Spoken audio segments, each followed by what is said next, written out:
War is a defining experience in human history. Down the centuries, we have celebrated great military victories. But history has also been shaped by great military blunders.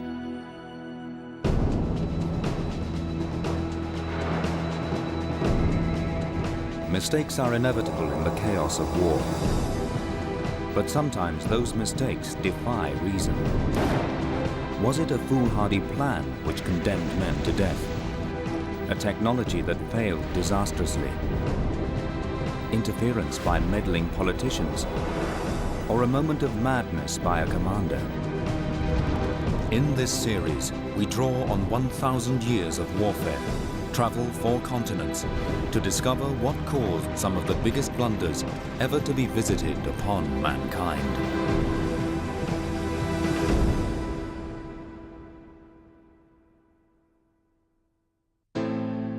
Even when I am gone, I shall remain in people's minds. My name will be the war cry of their efforts, the motto of their hopes.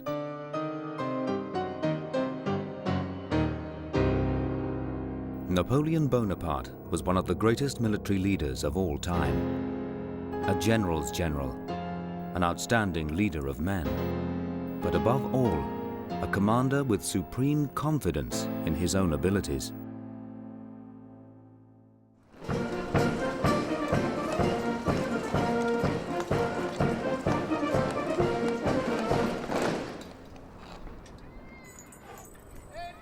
Napoleon is a role model for all would-be leaders, even today.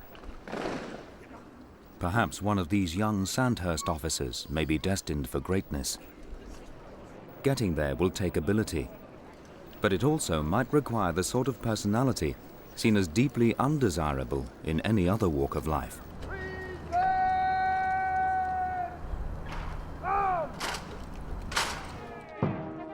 Every profession has its fair share of those who will be flattered by attention, who are vain and even pompous.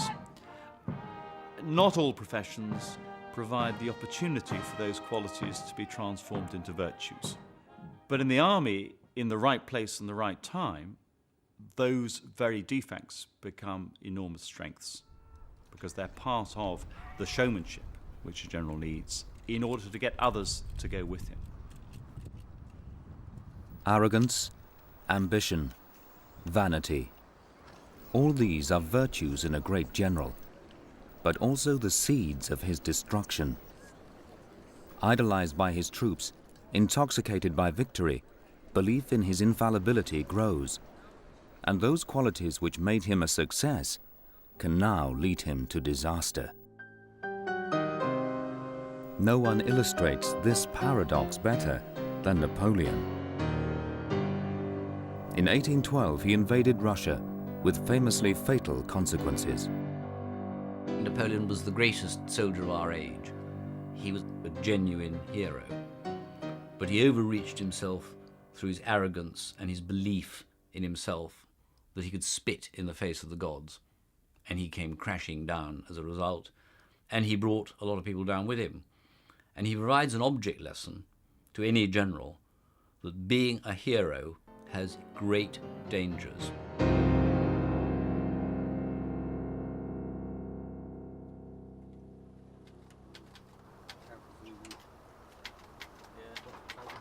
Early September 1944, 3 months after D-Day. General Montgomery's field headquarters in France was the setting for a portrait to celebrate his glittering generalship. The certainty that he knew better than any other general had served Montgomery well so far. But over the next 17 days, as the painting took shape, and a row over his leadership came to a climax, he would cause one of the great blunders of World War II.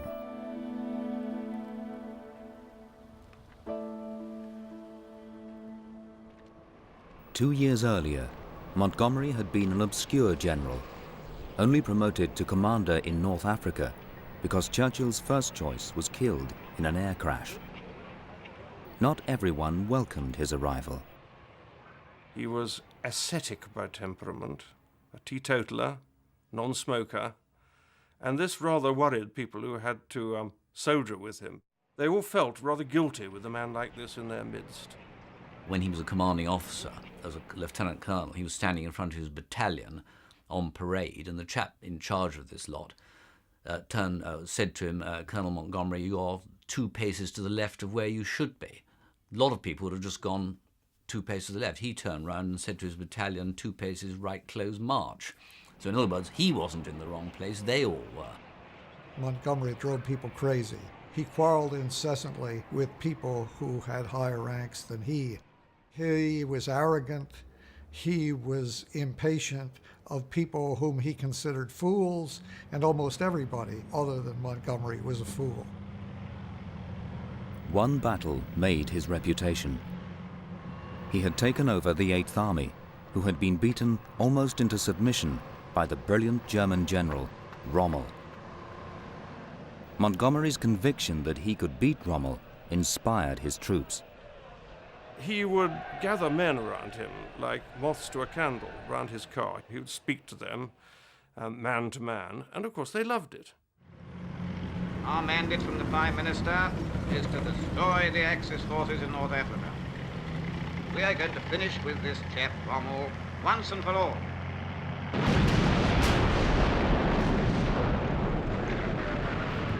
At El Alamein, Montgomery scored a sensational victory and earned a reputation that was to stay with him for life. His success was built primarily on caution. He defied Churchill's orders to attack until he had assembled overwhelming firepower. And it worked. It was the turning point of the war. And Montgomery became Monty, Britain's military hero. There was a tremendous sense in which Monty was the saviour of the British Army. And when he came back to England the following spring, he was mobbed. When he walked around London, there were crowds assembled outside his hotel. If he was going to the theatre, people would stand up, bring the play to a halt. People reached forward just to touch the hem of his garment. This man had saved Britain and saved Britain's army in its hour of need. The victories kept coming. In June 1944, after 2 years planning, Monty led the D-Day landings in charge of all British and American forces. By early September, the Allies had recaptured most of France and were sweeping into Belgium. The Germans were on the run. Monty was hailed as the greatest military brain of the Second World War. Of course, one of the problems about a battlefield commander becoming victorious is that victory can go to your head. And there's no doubt that victory did go to Monty's head. He felt almost like a sort of biblical prophet. You know, I've been telling you this for years. This is the way to do it. I have the secret of success. Of course, my business, as you know, is fighting. Fighting the Germans. Or anybody else, too, who wants to have a fight.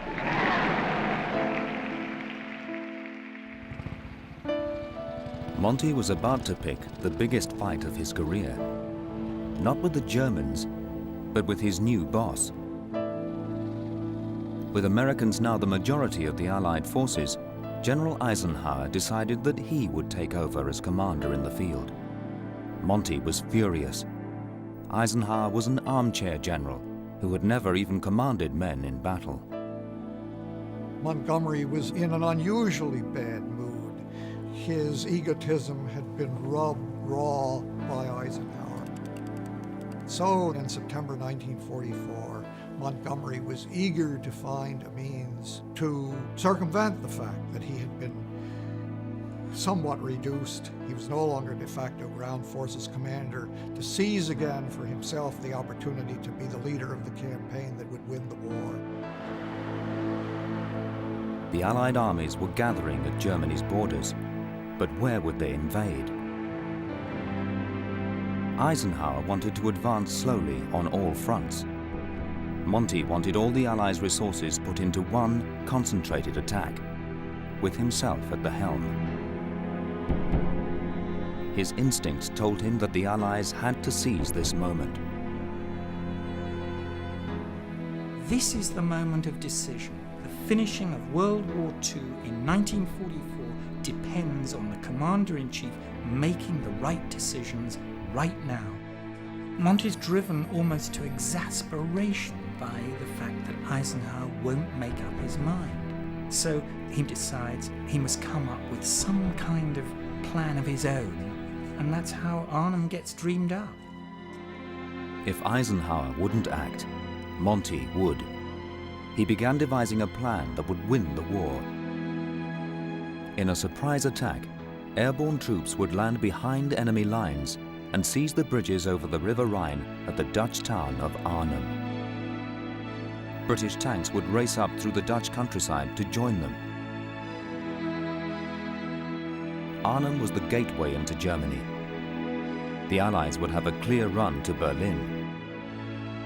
The plan relied on speed and surprise and was put together in a matter of days, completely out of character for the ever-cautious Montgomery. It was called Operation Market Garden. John Waddy, who served under Monty in Africa, would lead one of the parachute companies. We were, I think, amazed at the boldness of the operation. Our division was going to be dropped 65 miles behind enemy lines, and we were to be relieved by the armour in about, we hope, 2 to 3 days. Monty's certainty that this was the winning plan persuaded Eisenhower, who agreed to commit American and Polish airborne divisions to support the British tank advance. But there was a hitch. The RAF flatly refused to drop the troops by Arnhem Bridge. We were very surprised, horrified indeed, to find out that we were going to drop 7-8 miles away from the bridges.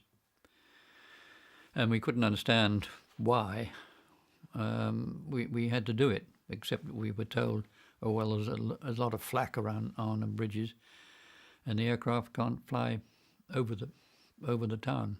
Which meant they had to land, group, march 8 miles, and capture the bridge. And the moment they landed, everybody would know what their target was. It was obviously the bridge. Instead of insisting that the RAF keep to the plan, Monty was strangely silent. Caution and attention to detail, the qualities that had made him a great general at El Alamein and Normandy, seemed to have vanished. His eye isn't on the ball. His eye is always on, why can't I be in command of all the Allied forces in Northwest Europe? I can beat the Germans. And he's not paying the necessary attention to the military operation in hand. And it's his operation. There was worse to come. Intelligence reports began to trickle in of 2 SS Panzer divisions stationed right where the airborne troops would now be landed. Alarmed, intelligence officer Brian Urquhart dispatched air reconnaissance to survey the landing site. And sure enough, there was no question that these were German armoured units. I may be exaggerating, I think you could even see the markings. But there was a general feeling that it was Montgomery's operation, he must be allowed to go ahead and we mustn't rock the boat. The airborne troops were being readied in England under the command of General Boy Browning. Lightly armed, they would stand little chance if anything went wrong. But from Montgomery downwards, the assumption seemed to be that victory was in the bag. The thing that really alarmed me most, actually, was the state of mind, not so much of Browning, but of his staff, who kept talking about this operation as the party, and there were things about whether they should take their golf clubs or not, and it was absolutely assumed that the Germans were finished, and I could not believe it. Boy Browning said we're going to lay a carpet of airborne troops into the fatherland. And I said to the Chief of Staff, I just question in my mind is whether they're going to be alive or dead, the carpet of airborne troops. He was furious. Brian Urquhart was spoiling the party. Browning ordered him home on leave.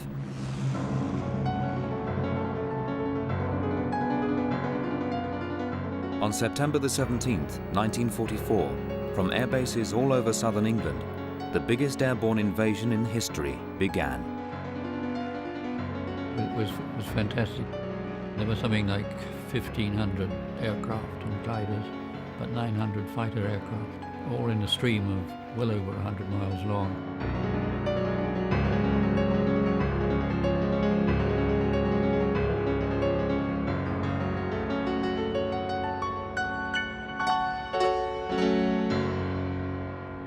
Three hours later, they arrived over the dropping zone, 8 miles from the bridge.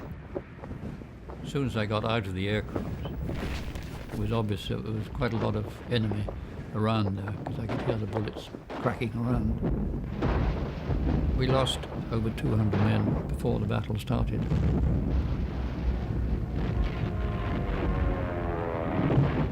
And it was obviously then we realized that things were starting to go wrong. Within hours, the Germans had blocked all the main roads into Arnhem. The British troops tried to fight their way through to the bridges, but they were surrounded. Only one small battalion made it. But the tank reinforcements of 30 Corps were struggling to reach them. They had been asked to advance on a straight road, about 40 yards wide, on an embankment, with gun positions on either side from which the Germans could hit the sides of the Sherman tank. The Sherman tank was known to the Germans as the Tommy Cooker. It burnt when it was hit, and no way of getting past them.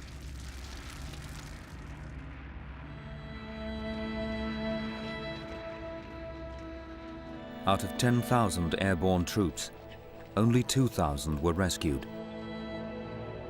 Arnhem was a complete disaster, a bridge too far. The route to Berlin was not as clear-cut as everyone had expected, and a war which Monty believed could have ended by Christmas would now go on another 6 months. Obviously, there was no way in which Monty could admit that this had been a disaster at the time. And he didn't. He kept claiming the battle had been 90% successful, various ratios of success he gave. For a general notorious for his excessive caution, Operation Market Garden was an aberration. He had become preoccupied with personal matters rather than military. I presumed that Montgomery always knew what he was doing, and it had never really occurred to me that people at that level did anything except for the right reason. And it certainly never occurred to me that factors of ego and ambition and vanity sometimes entered into these things, or indeed rivalry with other generals. Montgomery was undone by his conviction that he should have been in charge. But he had a point. At such a critical moment in the war, decisive action was vital. A general has to be self-confident, certain that his way is the right way. Arrogance wins battles. Of course, arrogance is a double-edged sword. Of course, it can lead you to be blind to what the other side is doing or to be inflexible. But if you don't believe in yourself, how are you going to convey that inner belief, that inner conviction, the belief that you can win a war to those who are going to follow you, particularly when many of them may die in the process?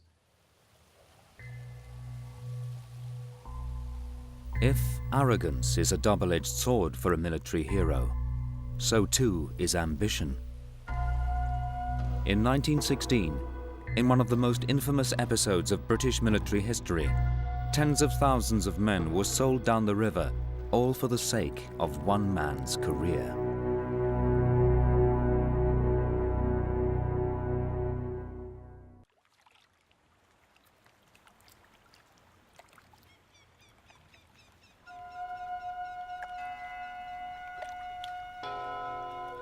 This is Iraq, a country now rarely seen by Westerners. But in 1915, it was Mesopotamia, part of the Turkish Empire. That year, Charles de Vere Townsend journeyed up the river Tigris, his mind consumed with bitterness. Townshend was a general in the British Indian Army. He had been sent to safeguard the oil pipelines important for Britain's war needs. But for a man like Townshend, this was a cruel joke, a sideshow to the real war going on in France. Townshend's just about the most dramatically ambitious senior officer I think I've ever come across. He's never content. He's always looking for the second or third job down the line. Early in his career, Townshend had a brief flirtation with fame and glory. In 1895, he held out for 46 days when besieged by tribesmen at Chitral on the northwest frontier of India. Townshend was promoted to Major General and invited to dine with the Queen. But over the last 20 years, his career had stultified. Now he found himself in the middle of nowhere, going nowhere. Or was he? A few hours upriver was a glittering prize, the city of Baghdad, in the hands of his enemy, the Turks, Germany's allies. Could he enter this fabled city as a conqueror, Townshend of Baghdad? Baghdad's quite a romantic city. It's a city that most of the people back in the United Kingdom would have heard of. And the first British soldier to enter Baghdad as a conqueror is going to be someone who's going to be very famous. Yet the terrain he surveyed on his arrival was enough to depress any military commander. Mesopotamia is an incredibly difficult theatre of war to operate in. There are no roads, there are no railways south of Baghdad. That means you can't move large amounts of men and large amounts of supplies quickly. You have to rely upon the river, and the British had very few river steamers. Turning a blind eye to these problems, Townshend began to advance up the river Tigris, 400 miles to Baghdad. Town after town along the river capitulated. Townshend's military astuteness, an incompetent enemy, and luck all played their part. The Turkish army fell back in disarray. It was a spectacular advance, very bold, very imaginative.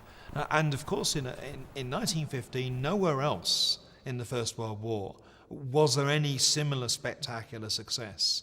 So Townshend overnight becomes a British sensation.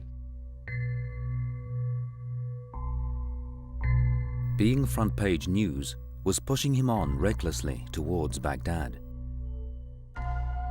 Further and further into the heat and emptiness. And further away from his supplies.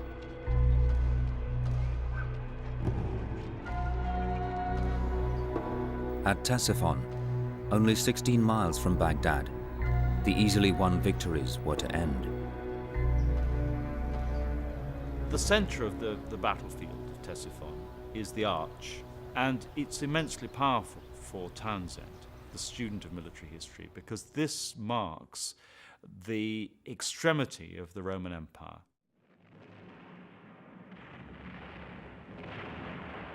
Here, at the edge of the classical world, the Turks were ready and waiting. The British were cut apart by their gunners. Townshend had no reinforcements and no supplies. What's more, a further 30,000 Turks were on their way.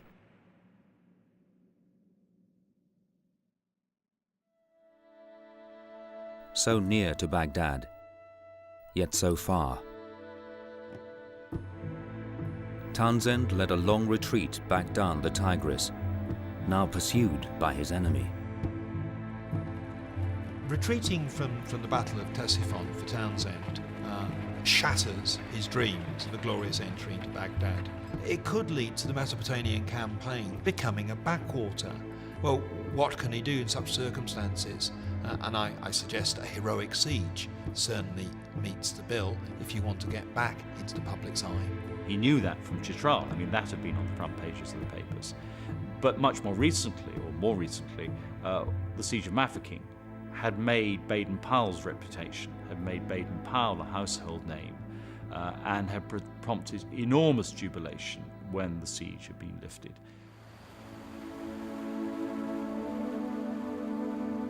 Townsend sailed his exhausted men towards Kut, a town on the river that he had captured from the Turks only weeks earlier.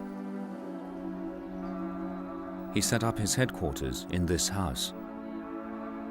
He calculated that he couldn't lose. The British government would have to send a relief force, and when it arrived, it would come under his command. He would be promoted and able to resume his advance on Baghdad.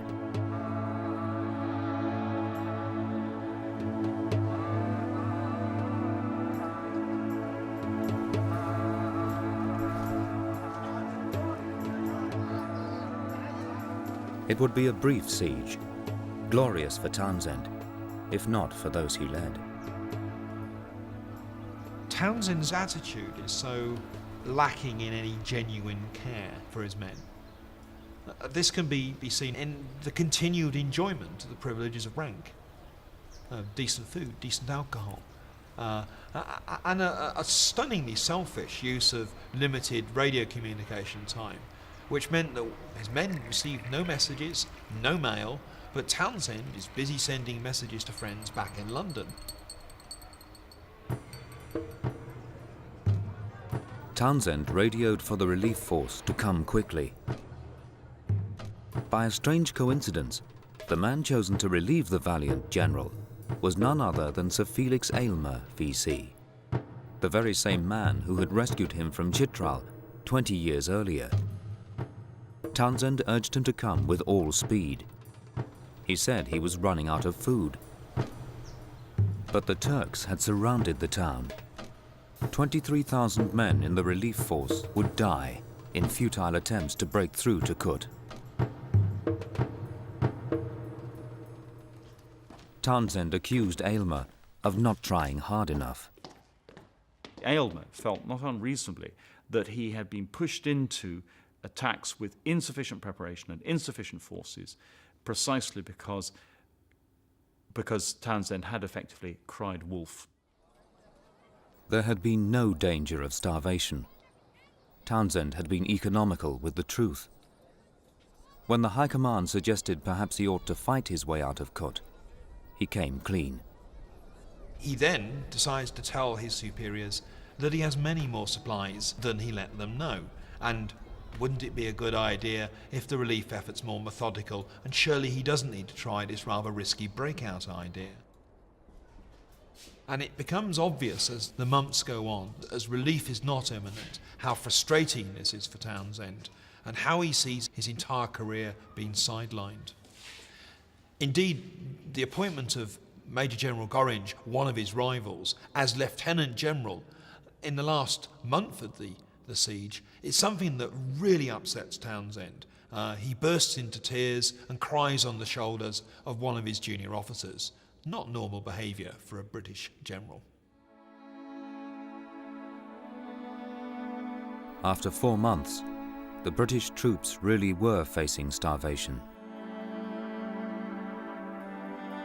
Towards the end of the siege, life for the British soldiers inside Kut is dreadful. So desperate are they for food that there are people eating grass, and indeed Brigadier Houghton, one of the brigade commanders, dies of eating grass. Townsend's busy lobbying for the advancement of his own career and his own promotion, which is extraordinary given the situation that he's in, and perhaps also reflects his failure to realise that his career is probably on the line rather than confronting advancement. After 5 months in Kut, Townsend left his headquarters for the last time. There were no more relief columns coming. The longest siege in British history ended, not with glory, but surrender. The Turks accorded their captive full military honours and a first-class train ticket to Constantinople. Townsend went without a backward glance. He was housed in a small palace. He was given freedom. He even had his own yacht at his disposal. He had a couple of servants, and he moved in the highest Turkish society.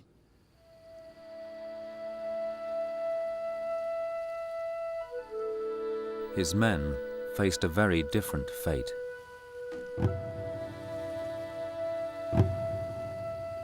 Just under 13,000 soldiers and camp followers were marched off into captivity. And their captivity can only be described as horrendous. 60% of the British prisoners died, and over 30% of the Indian prisoners and camp followers died.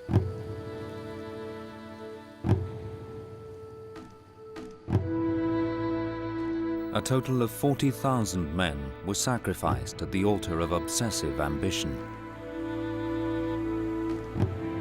Townsend had neither inquired about them nor cared.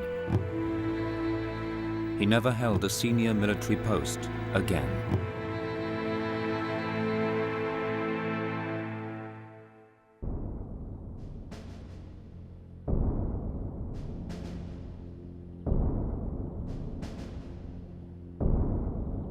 When I first clapped eyes on him, I fell madly in love. I mean, here was a magnificence I had never known.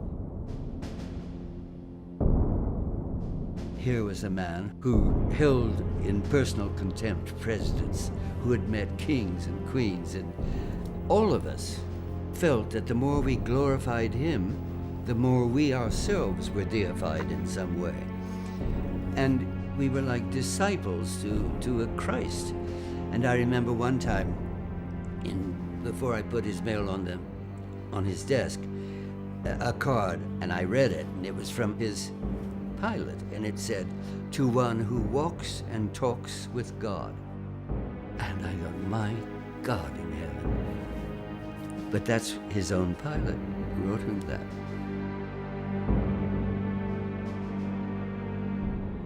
And I think all of us weaker mortals are simply overwhelmed by someone who is that certain, who is that right.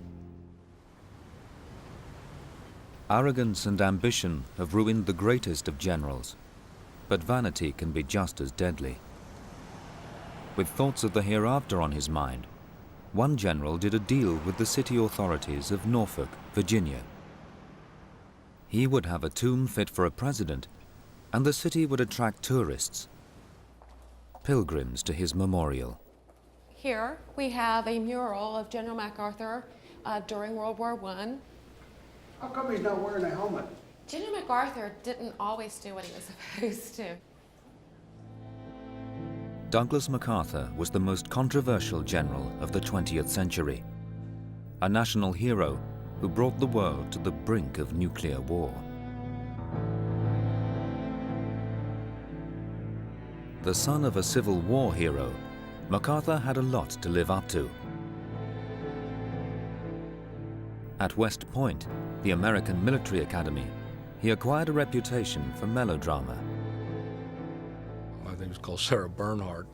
I think because some of his contemporaries thought there was something a little feminine about him, that this was a guy who was very moody and tended to cover his own sense of insecurity, which I think he had by being excessively egotistical and self-centered and dramatic. He had a very domineering mother who, when he was at West Point, got a hotel room that overlooked his room and could see when his light was on that he was working properly. And she spent 4 years, you can visualize it, sitting in a hotel room supervising her son. Despite, or perhaps because of his mother, MacArthur excelled at West Point and went on to distinguish himself on the battlefields of World War I.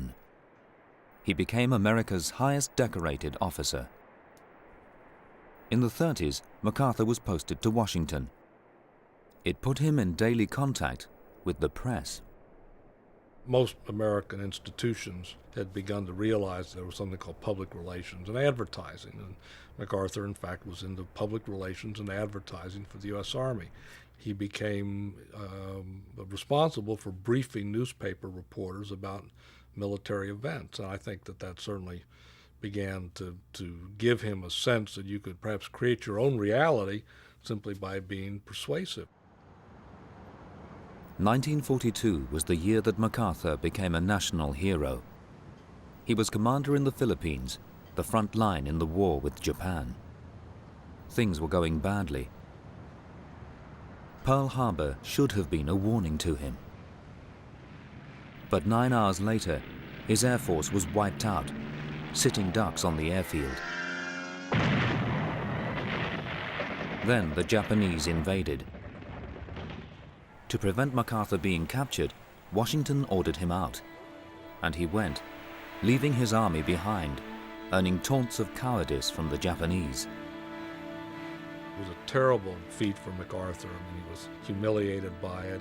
Franklin Roosevelt then gave him a Medal of Honor, so Roosevelt was to some degree responsible for creating this Frankensteinian monster that he then couldn't get rid of. The general snatched victory from defeat by his skillful use of the press, presenting an image not of failure, but of indomitable spirit. I said to the people of the Philippines whence I came, I shall return.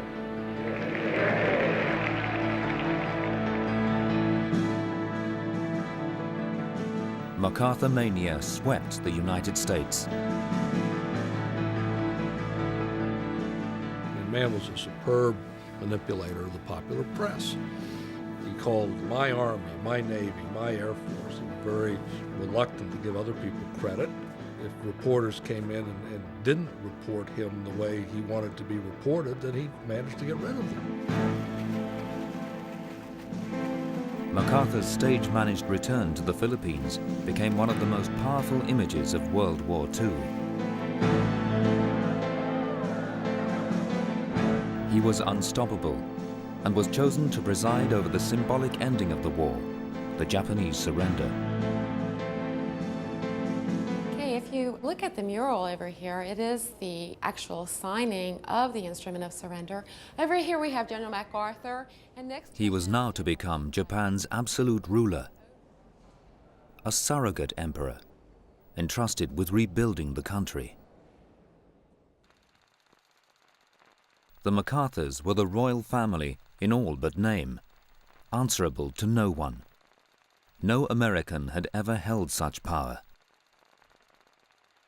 He becomes like an imperial pro-consul in Japan, where he's running the country, and he surrounds himself with a Praetorian guard of military police who push people out of the way when he appears. And so he becomes totally overwhelmed, I think, by this power and love of his own image. And now we're entering the Korean Gallery. And you all know about the Korean War, the first time that the Cold War went hot. And of course, the war began on June 25th, 1950, when North Korea invaded South Korea. The call went out to MacArthur in Japan to beat back this communist invasion. He would lead a United Nations army.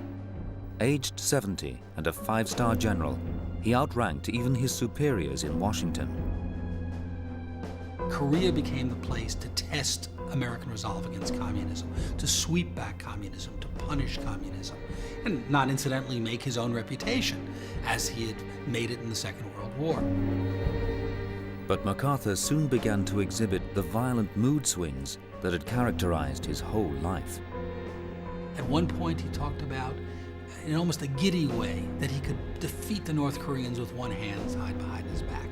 A day or two later, he described himself as in despair over the collapse of the South Korean army and fear that the American defense lines would be pushed back to California. His fear seemed justified when by September, the North Korean army had captured most of South Korea. But MacArthur had a plan. Bold and imaginative, he would land a huge force 200 miles behind the North Korean front line, at a deserted mudflat called Incheon.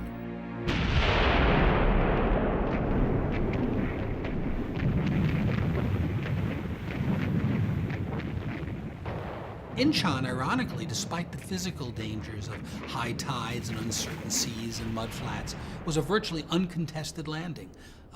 The American forces went ashore with nary a casualty. It proved to many, not least of all to MacArthur, his own strategic brilliance. As Omar Bradley, the chairman of the Joint Chiefs of Staff, said, after Incheon, it was almost impossible to question anything MacArthur did. Now the North Koreans were on the run, and MacArthur was determined to chase after them, no matter where the chase would take him. Soon the Americans were heading straight for the border with China. The Chinese began to make threatening noises. MacArthur was only encouraged. As he said to a friend, I don't know if the Chinese will enter the war in Korea, but I get down on my knees every night and pray they do, so I can achieve the kind of victory that America needs. America was, I think, code word for MacArthur as well. The last thing America needed was war with China. Alarmed, President Truman demanded that MacArthur come back and explain himself. MacArthur refused. The president was forced to fly to the Far East to remonstrate with his maverick commander. Truman wanted assurances that the war was approaching its conclusion. MacArthur assured him that was the case, that he could easily handle a Chinese intervention if it did occur. He didn't think it would, and there was really nothing to worry about. Perhaps the war would even be over by Christmas. In private, each of them expressed contempt for the other. Truman talked about the strutting general who, didn't salute him correctly and wore a dirty uniform and a crumpled hat. MacArthur talked about Truman's ignorance and incompetence. And each of them, despite their public assurances that they had reached the meeting of the minds, expressed contempt bordering on hatred to the other. MacArthur's arrogance was not confined to the way he treated his own president. He was equally scornful of the Chinese and their leader, Mao Zedong. The Chinese would use this to their advantage. MacArthur was arrogant, and Mao believed arrogance was very important for a successful military leader. However, on the other hand, arrogance can also make a military leader blind. And also, for Mao, it was not MacArthur's hostility toward China which made him angry. What made him angry was MacArthur's disdain, ignorance of possible Chinese intention of intervention. And Mao saying, okay, you did not treat us seriously, I will force you to treat us seriously. MacArthur chose to ignore warnings that 200,000 Chinese were moving towards the border at the frozen Yalu River. After all, there was no sign of them anywhere. They intentionally withdrew, hiding communist forces in the mountainous area, induced the enemy to march forward and prepare a trap for them. It was a trick. Suddenly, nearly 400,000 Chinese poured out of the hills. The US 8th Army took 11,000 casualties in the first few days. Facing certain defeat, they began a straggling 300-mile retreat, the longest in American military history. MacArthur suddenly began sending the most blood-curdling telegrams to the Joint Chiefs of Staff. Chinese hordes are beginning to infiltrate North Korea. Unless I am given authority to bomb everything standing along the North Korean-China border, my command faces destruction. The war had become personalized. Strategy had been reduced, in a sense, to personal tantrum. Not national policy, not larger goals in the Cold War, but getting revenge against the Chinese generals who had made a fool out of him.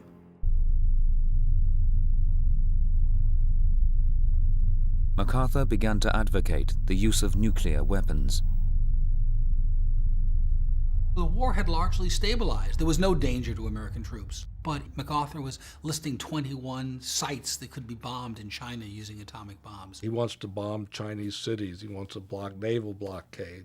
Clearly he wants a major escalation of the war and turn it into a new war, one really on China. But Truman didn't want to be the man who started World War III. He began putting out peace feelers to the Chinese, offering to pull back to the South Korean border. It was a situation of the utmost delicacy. And to the horror of Harry Truman, on March 24th, the day or so before Truman was to present this to the Chinese, MacArthur went forward in a press release at a news conference and announced that the Chinese had been exposed in Korea as a third-rate army of barbarians. They had failed in their attempt to conquer Korea, and he would give them one last chance to surrender personally to him. But if they chose not to surrender, he would feel unencumbered and free to release the American Air Force and Navy to bombard Chinese territory. And in fact, from that moment on, Truman began writing in his diary that the big general in the Far East has to be removed. The time has come. The storm which has been brewing between Washington and General MacArthur finally breaks with the news that the Supreme Commander has been dismissed by President Truman. I believe that we must try to limit the war to Korea and to prevent a third world war. A number of events have made it evident that General MacArthur did not agree with that policy. MacArthur was the first general to be removed by an American president. Vanity, pride, and arrogance led the general to believe that he was a better guardian of the nation's security than the elected head of state. He'd held a very different view back in the 1930s. I invite attention to the obvious fact that the soldier does not declare war. Our Congress alone has that responsibility and power. Our army is maintained solely for the preservation of peace.